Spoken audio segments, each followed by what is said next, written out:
তোমায় যখন দেখি আমার মন হয়ে যায় ভালো,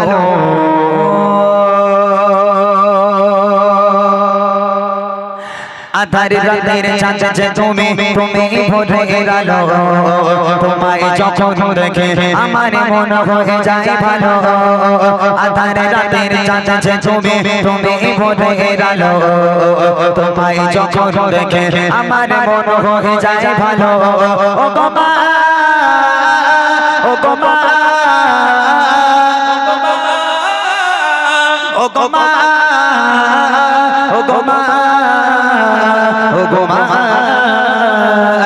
আধার রাতের চাঁদ যে তুমি ভোরে আলো, তোমায় যখন দেখে আমার মন হয়ে যায় ভালো, আধার রাতের চাঁদ যে তুমি ভোরে আলো, তোমায় যখন দেখে আমার মন হয়ে যায় ভালো। ও গো মা, ও গো মা, ও গো মা, ও গো মা, ও গো মা, আধার রাতের চাঁদ যে তুমি ভোরে আলো, তোমায় যখন দেখে আমার মন হয়ে যায় ভালো, আধার রাতের চাঁদ যে তুমি ভোরে আলো, তোমায় যখন দেখে আমার মন হয়ে যায় ভালো। মা যখন একটা বাচ্চাকে জন্ম দেয় কতটা কষ্ট হয় সেই মায়ের। আমরা যে সমস্ত সন্তানেরা ভাইরা, আমার যে যুবক ভাইরা আছে, অনেকে আছে যাদের মা আলাদা খায়। ও ভাই, আলাদা করার আগে নবী পাকের হাদিসটাকে একটু জেনে নাও, আল্লাহ পাকের কোরআনটাকে একটু জেনে নাও। আল্লাহ পাক বলে ওয়াকাদা রব্বুকা আল্লা তা'বুদু ইল্লা ইয়্যাহু ওয়া বিল ওয়ালিদাইনি ইহসানা। আমি আল্লাহ আমার ইবাদত বান্দেগি করার পর দ্বিতীয় নম্বর ইবাদত তোদের বাপ মায়ের প্রতি ইহসান করা, বাপ মাকে ভক্তি করা, মোহাব্বত করা। সেই বাপ মাকে তুমি আলাদা করে দিচ্ছ। হ্যাঁ, একটা মা যখন একটা খোকারে জন্ম দেয়, একটা বাচ্চারে জন্ম দেয়, ওই বাচ্চা যদি মায়ের কোলে পায়খানা করে, পেশাব করে, একটা কোনো ব্যক্তি বলতে পারবেন ওই মা ছেলের উপর রাগ করে বলেছে হতভাগা সন্তান, আজ থেকে তুই অন্য ঘরে ঘুমা, আমি মা অন্য ঘরে ঘুমাবো, কেননা তুই আমাকে খেতে দিস না, তুই আমাকে ঘুমাতে দিস না, আজ থেকে তোকে আমি শুতে নেব না। কোনো মা বলতে পারে এরকম? আর সেই বাপ মা বুড়ো বুড়ি হয়ে গেল, বাপ মার চলার ক্ষমতা নেই, হাঁটার ক্ষমতা নেই, সেই বাপ মা যদি ঘরের একটু পায়খানা করে, একটু পেশাব করে, তখন ছেলে বউর ঘাড়ে বাজ পড়ে। আর এমনি না পেট্রোল ডিজেল বাজ পড়ে তাদের ঘাড়ে। তখন হ্যাঁ, বৌমা বলতেছে তোমার মা ঘরে বসে বসে হাঁকবে আর আমি পরিষ্কার করবো, ওই জন্য আমার নিয়েছ। হ্যাঁ, যদি আমাকে রাখতে চাও ও বুড়ো বুড়িটাকে বার কর করতে গিয়ে, ওই নোংরা সহ্য করা যাবে না। আর যদি মনে করো বাপ মা ঘরের মধ্যে থাকবে, তাহলে আমার বাপের বাড়ি দিয়ে এসো। হতভাগা সন্তান বউয়ের পাল্লায় পড়ে উঠানে যে একটুখানি জায়গা আছে, একটা ছোট্ট তিরপল খাটিয়ে একটা তক্তপোষ দিয়ে ওর মধ্যে বাপ মাকে রেখে দিল, ওখানেই বাপ মা পচে মরুক, দেখার দরকার নেই। তাই কবি লিখছে, দেখেন, জাজো মাখা মুখটে তোমার, জাজো মাখা মুখটে তোমার, দেখলে পড়ে মন আদর করে ডাকো যখন ওরে খোকা শোন, আদর করে ডাকো যখন ওরে খোকা শোন, জাজো মাখা মুখটে তোমার, জাজো মাখা মুখটে তোমার, দেখলে পড়ে মন আদর করে ডাকো যখন ওরে খোকা শোন, আদর করে ডাকো যখন ওরে খোকা শোন। পালো যদি ছাড়বো সবই তোমায় ছাড়বো না, পালো যদি ছাড়বো সবই তোমায় ছাড়বো না, আর কারো বলতে মাগো হে প্রাণ ছুড়াই না, আর কারো বলতে মাগো হে প্রাণ ছুড়াই না। ও গো মা, ও গো মা, ও গো মা, ও গো মা, ও গো মা, আধারে রাতের চাঁদ যে তুমি ভোরে আলো, তোমায় যখন দেখে আমার মন হয়ে যায় ভালো, আধারে রাতের চাঁদ যে তুমি ভোরে আলো, তোমায় যখন দেখে আমার মন হয়ে যায় ভালো। বুড়ি মা রাস্তার ধারে দাঁড়িয়ে আছে, 10 টাকার ওষুধ লাগবে, এখন খোকারে বলে, খোকা বাজারে যাচ্ছিস বাবা, 10টা টাকার ওষুধ এনে দে, আমার বাতের ব্যথা এখনো সারিনি, আমি ওষুধ না খেলে বাতের ব্যথাটা বেড়ে যাবে, 10টা টাকার একটু ওষুধ এনে দে বাবা। ছেলে রাস্তা দিয়ে যাচ্ছিল, মা খালি বলেছে খোকা 10 টাকার ওষুধ একটু আসার সময় আনিস বাজার থেকে। ছেলে বলে ওই জন্যই মা তোমার সঙ্গে আমি দেখা করিনি, দেখা হলেই খালি খাই খাই, এটা এনে দে, ওটা এনে দে, এটা এনে দে, ওটা এনে দে, ওই জন্য তোমার আশেপাশে আমি যাই না, খালি খাই খাই, খালি খাই খাই। আহা হা। আর এদিকে শাশুড়ি আসবে, ফোন করে বলেছে এই দেখো জামাই আমি আজকে যাব, দৌড়ে দৌড়ে বউর কাছে, যাই দেখো হামাচ্ছে, এই দেখো একটা কথা বলি শিখি শোনো। বলে কি হয়েছে বলো? বলে তোমার মা আসছি। বলে ভালো কথা, তা কি হয়েছে বলো? বলে বাজারে যাচ্ছি, তোমার মা কোন গোশ খেতে ভালোবাসে, গরুর গোশ না মুরগির গোশ? রাগ করবেন না মায়েরা, রাগ করবেন না। তোমার মা কোন গোশ খেতে ভালোবাসে, মুরগির গোশ না গরুর গোশ? বলে আমার মা দুটোই খায়। বলে শোনা তুমি কিচ্ছু চিন্তা করো না, দুটোই নিয়ে আসবো। আহা হা, শ্বশুরির শাশুড়ির প্রতি কত দরদ। আর যে শাশুড়ি ঘরের মধ্যে এসছে, কোথাও কিছু না, একদম পুরো গিয়ে পায়ে হাত দিয়ে কদম মুসি করে সালাম করে, মা ভালো আছে, মা ভালো আছেন, আসতে অসুবিধা হয়নি তো? আর মা যদি রাস্তার ধারে দাঁড়িয়ে দাঁড়িয়ে একটু বলে খোকা 10 টাকার ওষুধ তোমার সঙ্গে দেখা হলে গাড়ি খাই খাই, খালি খাই খাই, কবে যে জমের বাড়ি যাবে তুমি? আহা, রাগ করবেন না। যে বাপ মা তোমাকে জন্ম দিয়েছে, মনে রেখে দাও আমার কথা না, আমার নবী পাক বলছে তোমার বাড়িতে যদি তোমার বাপ মা থাকে, আল্লাহর কসম, আল্লাহর কখনো রহমত আর বরকতের অভাব তোমার বাড়িতে হবে না। আর যদি তোমার বাড়িতে তোমার বাপ মা না থাকে, মনে রেখে দাও লাখ লাখ টাকা ইনকাম করে আনবে, কখনো তোমার ঘরে বরকত থাকতে পারে না। তোমার বাপ মা তোমার জন্য রহমত, তোমার বাপ মা তোমার জন্য বরকত। শেষ কথায় কবি লিখছে দেখেন, তোমার মতো এত তোমার মতো এত ওয়াদর কেউ তো করে না, সবার থেকে প্রিয় তুমি, তুমি আমার মা, সবার থেকে প্রিয় তুমি, তুমি আমার মা। তোমার মতো এত ওয়াদর, তোমার মতো এত ওয়াদর কেউ তো করে না, সবার থেকে প্রিয় তুমি আমার মা, সবার থেকে প্রিয় তুমি, তুমি আমার মা। চলে যদি যাও কখনো রেখে যেও না, চলে যদি রেখে যেও না, মন বলে মা তোমায় ছাড়া আমি বাঁচব না, মন বলে মা তোমায় ছাড়া আমি বাঁচব না। ও গো মা, ও গো মা, ও গো মা, ও গো মা, ও গো মা।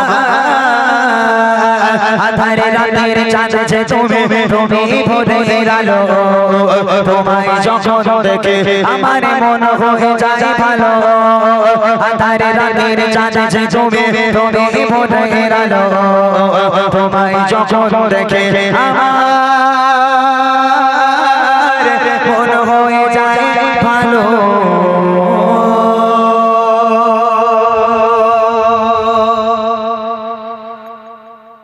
হ্যালো, বাহ সুন্দর, আরো হবে ইনশাল্লাহ, একের পর এক গজল হবে। কিছু রিকোয়েস্টের কালাম দিয়েছে আমার ভাইরা, বলছে মাহাদি সৈন্য সিপাহী, ফিলিস্তিনকে নিয়ে একটি কালাম ইমরান ভাই লিখেছিল, সেটা পরিবেশন করার জন্য বলছে। ইনশাল্লাহ সব হবে, একের পর এক হবে। আগে কিছু নতুন নতুন কালাম শোনানো হোক, তারপর ইনশাল্লাহ পুরনো কালাম। এগোজি তোরা ফিলিস্তিনি গজল শুনেছিস? এই সোনামণি তোমরা বসো, দাঁড়িয়ে কেন সব? এই ভিডিও করার দরকার নেই, এত ইউটিউবার এসেছে, আবার তোর ভিডিও লাগবে? ইউটিউবে সার্চ করবি শুধু এমডি ইমরান মেরান, হাত দিয়ে তুলবি চচ্চড় মর্ম করে, কত লিবি? ভিডিও করার দরকার নেই, বস তোরা বস, এই বস, এই হাবিব সাহেব বস, দাঁড়িয়ে কেন? বসে যা। তকবির দিয়ে অনেকক্ষণ তকবির হয় না, না রে তাকবীর। এবার মনে হচ্ছে তোদের ভলিউম কমে যাচ্ছে, এবার আমাদেরও ভলিউম কমে যাবে। জোর করে তকবির দে, না রে তাকবীর। হ্যাঁ, বিভিন্ন ধরনের গজল শোনানো হবে। তার কারণ দেখেন, এই যে এত বড় একটা মাহফিল সেজেছে, এর ভিতরে দু রকম দর্শক আছে। একটা হচ্ছে যারা একটু নতুন কালাম শুনতে ভালোবাসে, আবার কেউ কেউ আসে যে ইমরান ভাইয়ের পুরনো কালামগুলো শুনবো। তো সেই জন্য আমাদের দু রকমই গাইতে হয়, একটু ওয়েট করুন, নতুন পুরনো সব রকম হবে।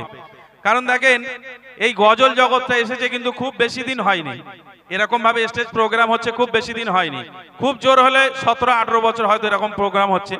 তার আগে কি ছিল, আমাদের সমবয়স্ক, আমার সমবয়স্ক যারা আছেন, আমার ঊর্ধ্বে যাদের বয়স, তারা জানেন ছোট্ট একটা বই ছিল, তাতে 3টে গজল লেখা ছিল। প্রথম গজল কি, আমার প্রাণের দয়ার নবী দাওনি কেন দেখা তোমায় ছাড়ি আর কতকাল থাকবো আমি একা। পৃষ্ঠাটা উল্টালেই নৌকার মাঝি পার করে দে দেরি করিস না জিয়ারতে যাবো আমি সোনার মদিনা। নৌকার মাঝি পার করে দে দেরি করিস না জিয়ারতে যাবো আমি সোনার মদিনা। তারপর যখন পশ্চিম বাংলায় আমাদের এসকে হাবিব আসলো আর গজলের কোনো অভাব নেই, তখন মানুষের মুখে মুখে একটাই গজল। কি গজল?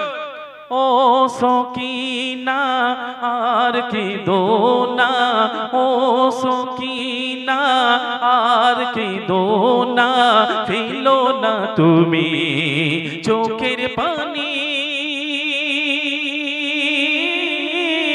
ও সকিনা। এরা মনে মনে করছে মোটা তো ছকিনা গাইতে হবে না, বস ছকিনা গাইবো না, ইমরান ভাই গাইবে, জাস্ট বললাম। চলুন, কিছু ফরমাইশ এসেছে, আমি একটু বলে দিই। কার হলো ধরায় আগমন, আমার নূতন নবী দিবসের কালামটা ইয়া নাফসি ইয়া নাফসি।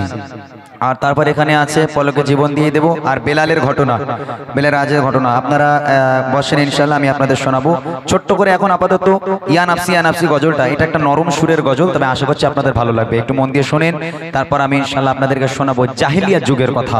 এরপরে জাহিলিয়াত যুগে চলে যাব।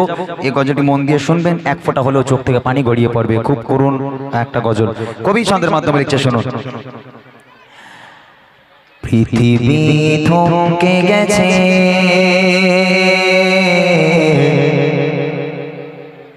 হারিয়েছে চিরচেনারো।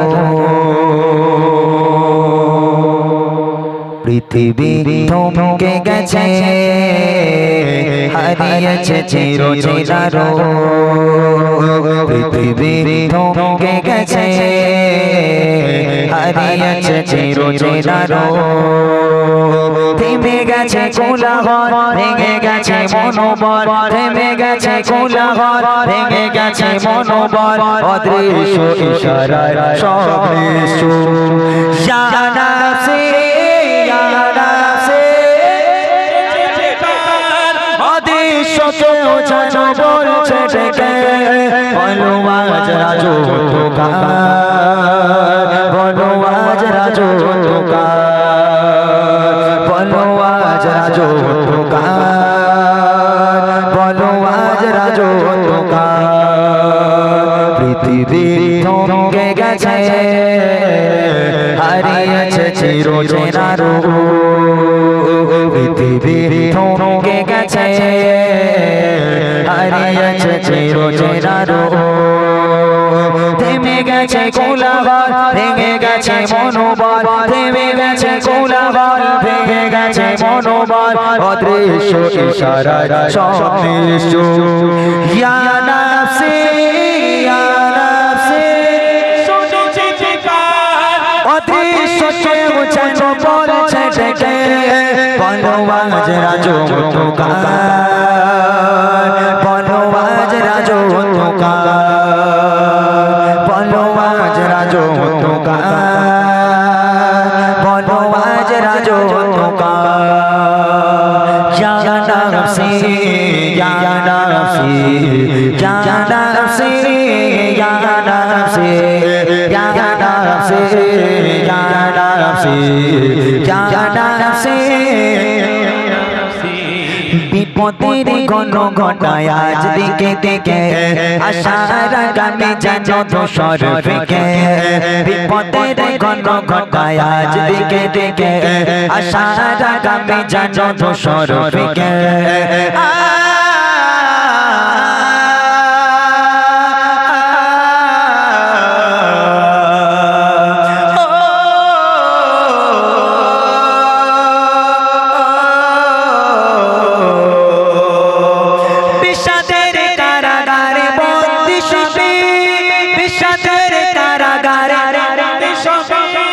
বড় ধরে চোখা যায় মানবতা,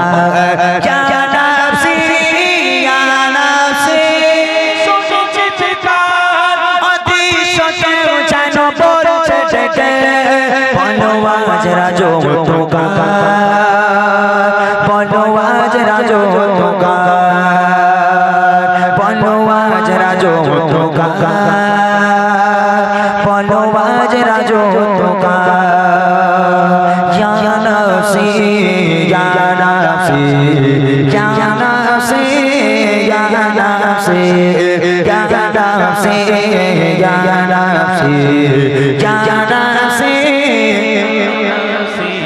ক্ষণিকের রং ছটালা যে না শোকে দুঃখের সুনামে প্রভু দিয়েছো একে ক্ষণিকের রং ছটালা যে না শোকে দুঃখের সুনামে প্রভু দিয়েছো একে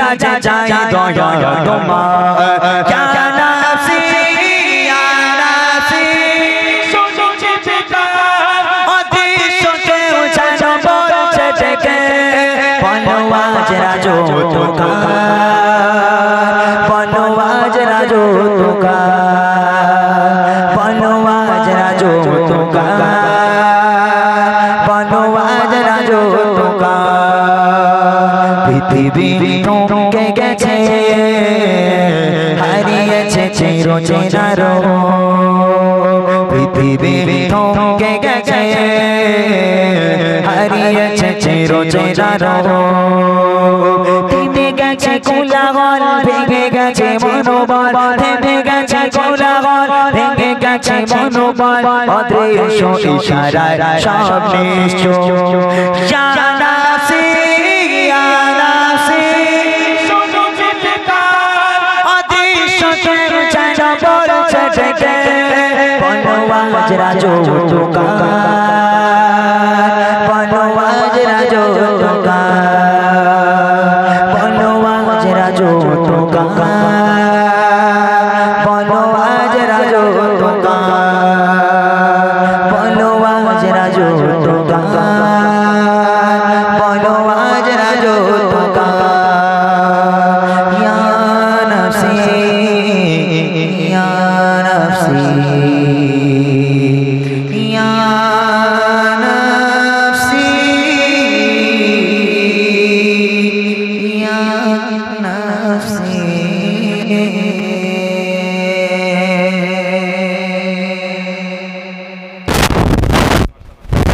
ভাইরা বলছে সেই ফিলিস্তিনের কালামটা একটু গাওয়ার জন্য তো ফিলিস্তিনের কালামটা ইনশাআল্লাহ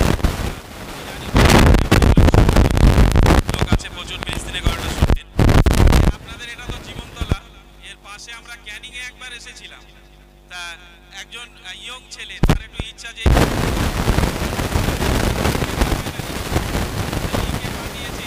কি লিখেছে জানেন ওটা তো মাহাদিস সৈন্য সিপাহী নাও শামসুল লিখতে পারিনি মনে বুঝতে পারিনি ওই কাগজের মধ্যে লিখে পাঠিয়েছে লাউ শামসেটে তুলে ওই গজলটা লাউ শামসেটে তুলে ওই গজলটা বলো আমরা তো হেসে পাগল লাউ শামসেটে তুলে কবে গজল লিখলে ইমরান ভাই তা পরে বুঝলাম যে তুলে না লাউ শামসেটে তুলে সেই গজলটা শোনাচ্ছে ইনশাআল্লাহ সেই গজল শোনাবে আপনাদেরকে আপনারা আরো রিকোয়েস্ট করুন রিকোয়েস্টের কালামগুলো একের পর এক শোনানোর চেষ্টা করবে চলো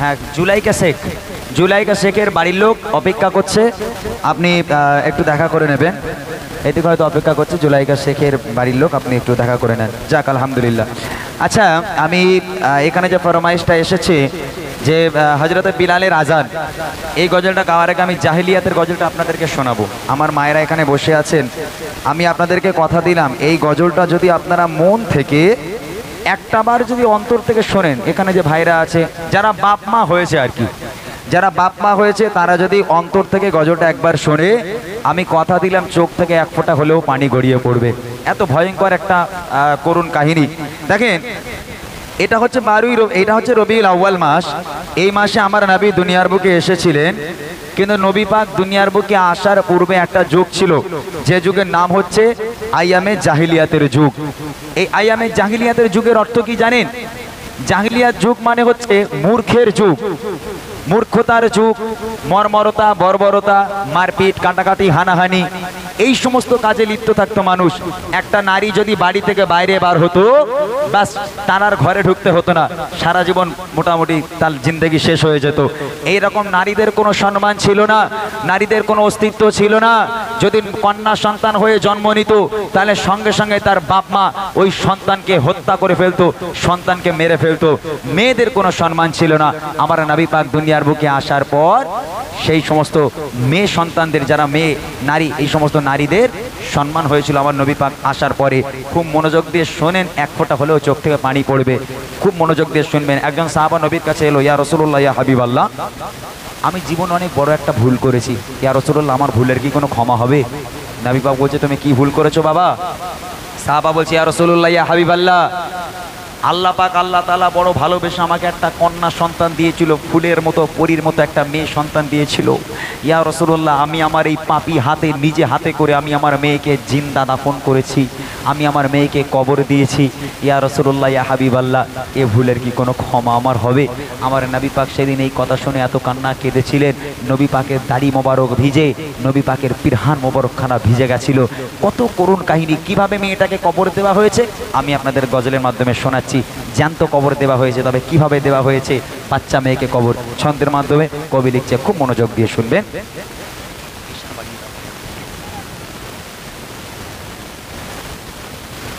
আরবের বুকে জাহিলিয়ত যুগে, আরবের বুকে জাহিলিয়ত যুগে, আরবের বুকে জাহিলিয়ত যুগে, সুখ শান্তি নারী সম্মান বলে কিছুই ছিল না। কি বলবো সে যুগের ঘটনা,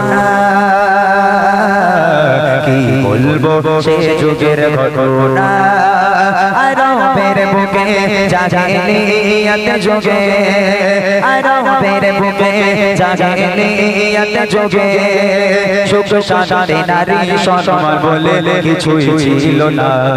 কি বলবো সে যুগের ঘটনা, কি বলবো সে যুগের ঘটনা। এক মানব প্রিয় নবীকে শোনা,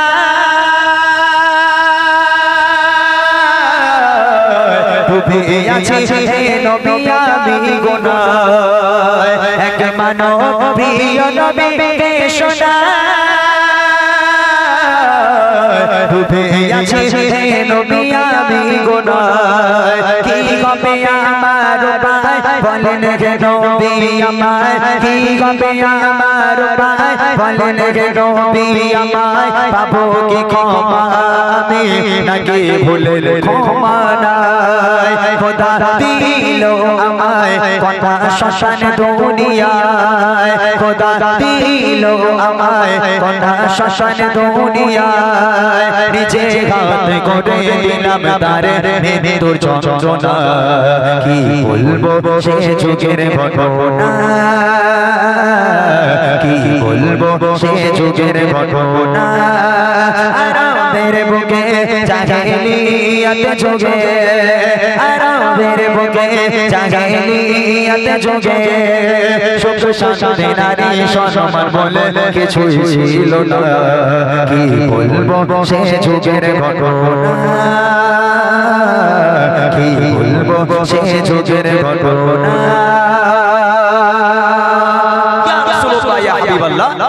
আমি বিদেশে কাজে যাব, তখনকার মানুষ বাণিজ্যে যেত, বিদেশে যেত কাজ করার জন্য।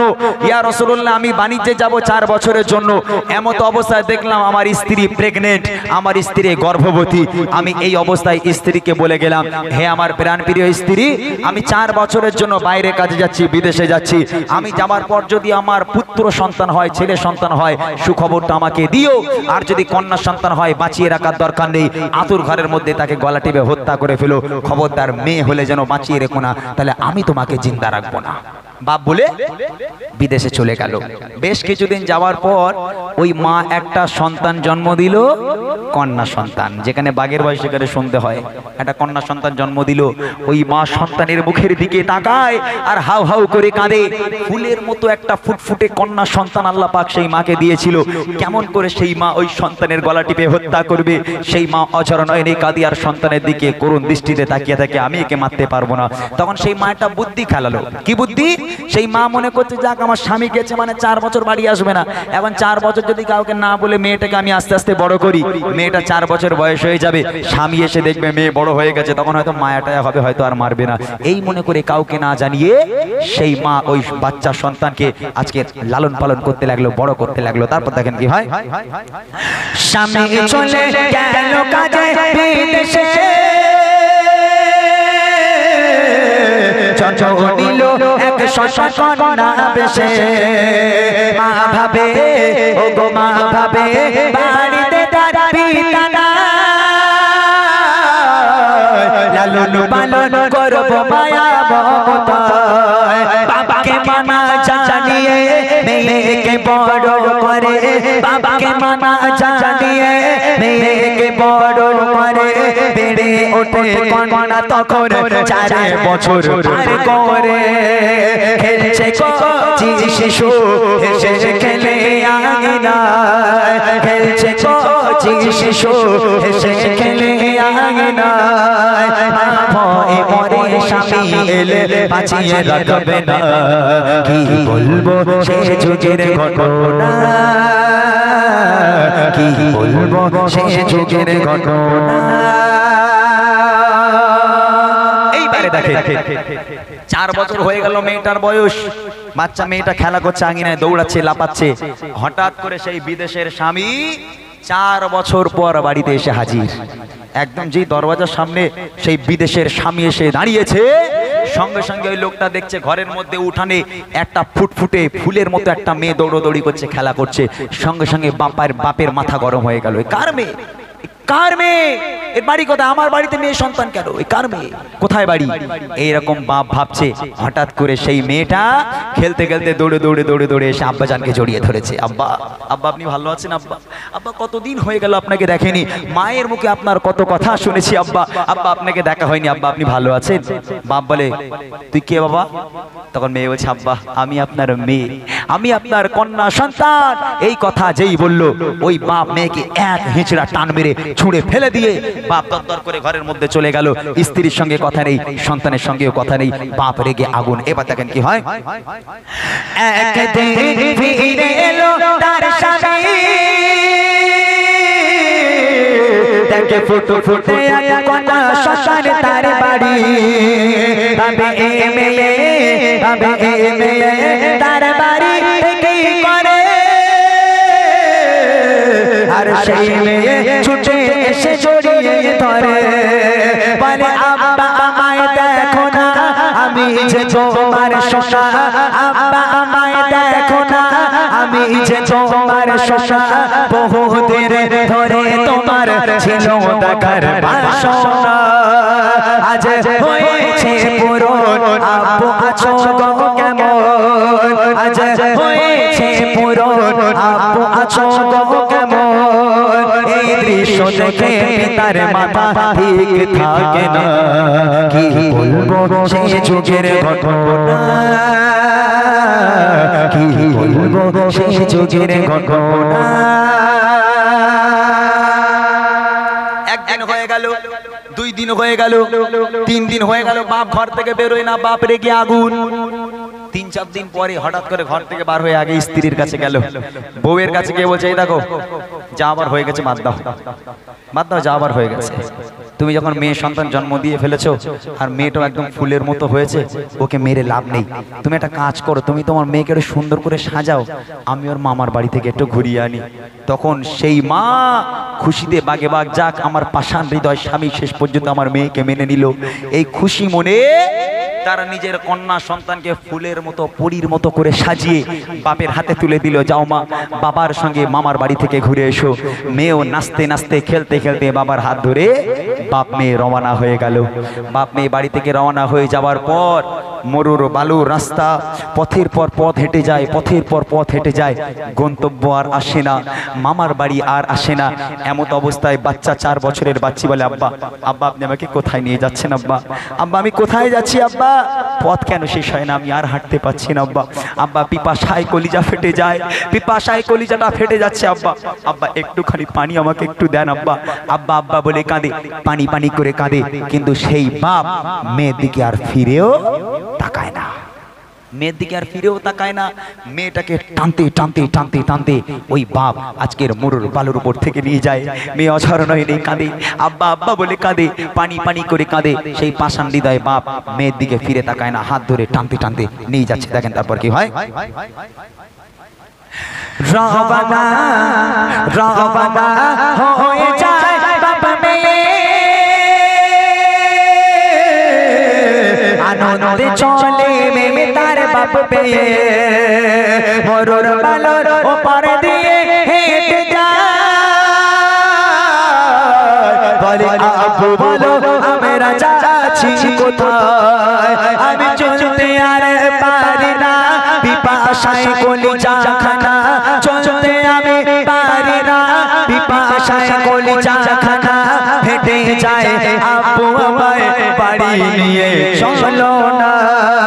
কি পাষাণ হৃদয় তার শোনে না কথা, কি পাষাণ হৃদয় তার শোনে না কথা।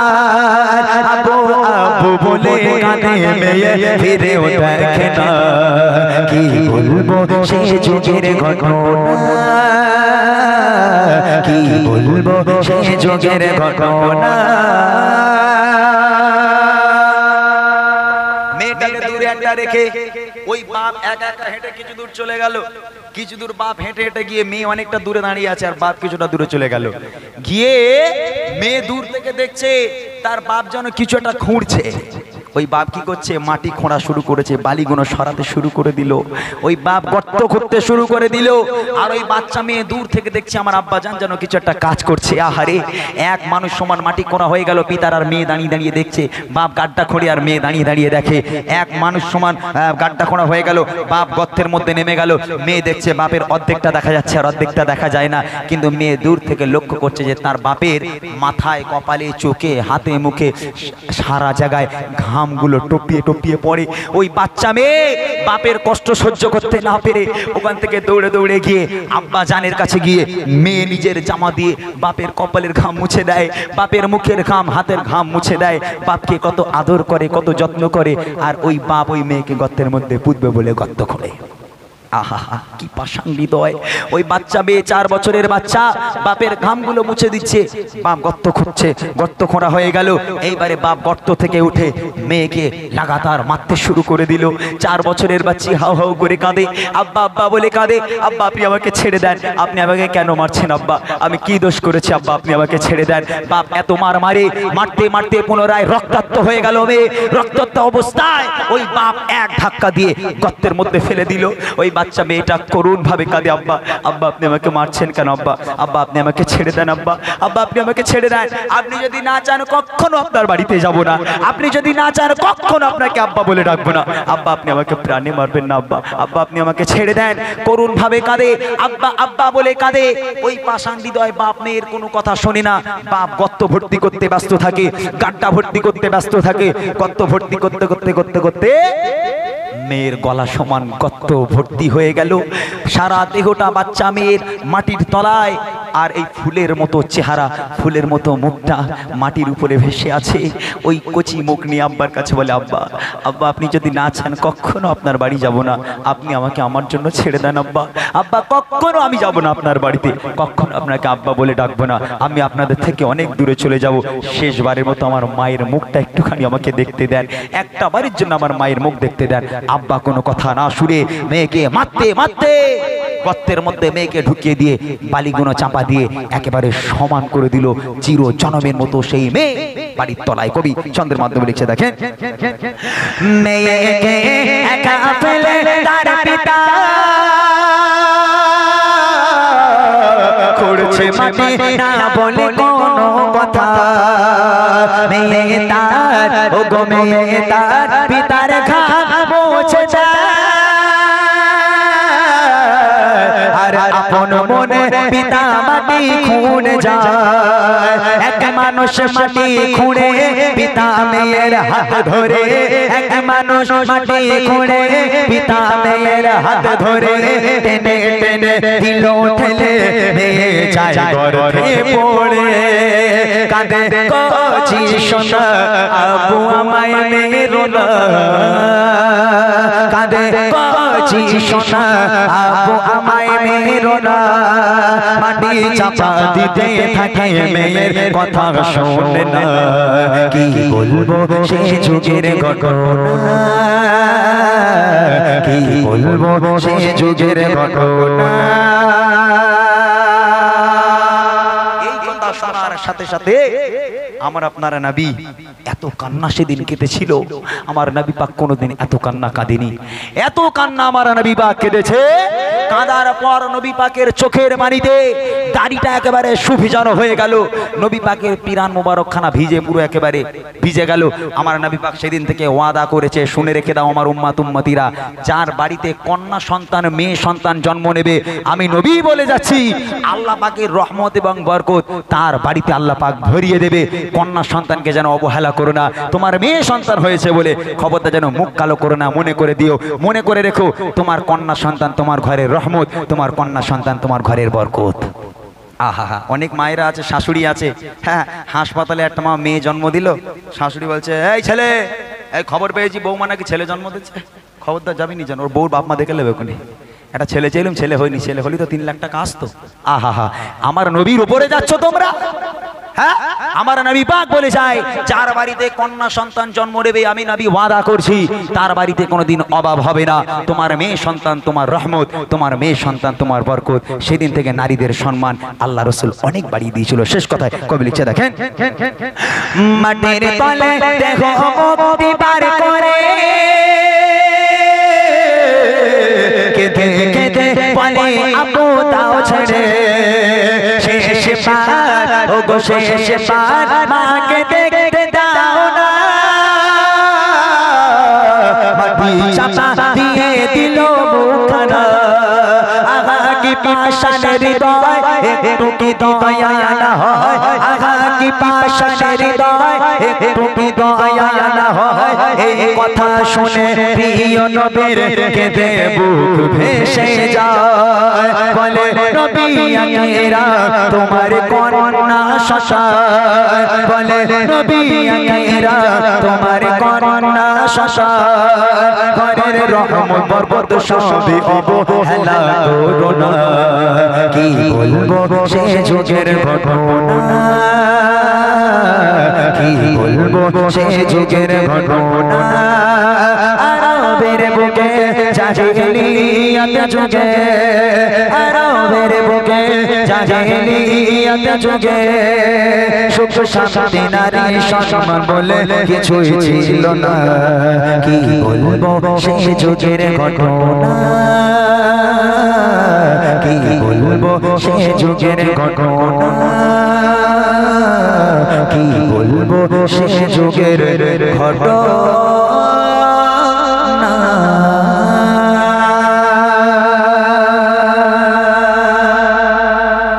যাক শুনে দিলাম অনেকক্ষণ থেকে গজল আমি গাইছি আপনারা দেখছেন আমি একটুখানি বসবো আমাদের শিল্পী ভাইরা গাইবে আর আমি জানি এখানকার